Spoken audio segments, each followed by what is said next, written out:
নমস্কার বন্ধুরা, সুবলয় রান্নার ঘরে আপনাদের স্বাগত। আজ বানাবো আমি লাউ শাক বাটা। নিয়েছি 2 আঁটি লাউ শাক আছে, কেটে রেখেছি।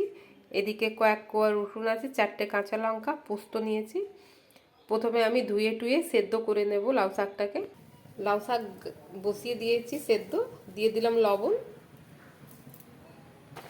লাউ শাকটা সেদ্ধ হয়ে গেছে, আমি ছেঁকে নিচ্ছি।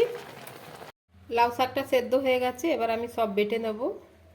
প্রথমে আমি পোস্তটা বেটে নিচ্ছি, রসুন কাঁচা লঙ্কা বেটে নেব।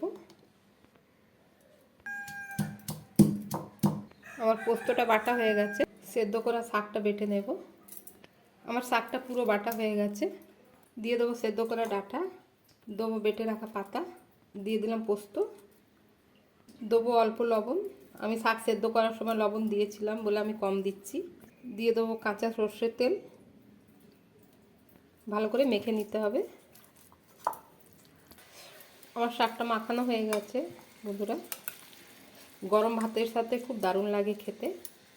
আমার লাউ শাক বাটা হয়ে গেছে বন্ধুরা। যদি আমার এই রেসিপিটা ভালো লেগে থাকে তাহলে লাইক, কমেন্ট, সাবস্ক্রাইব অবশ্যই করবেন। ধন্যবাদ।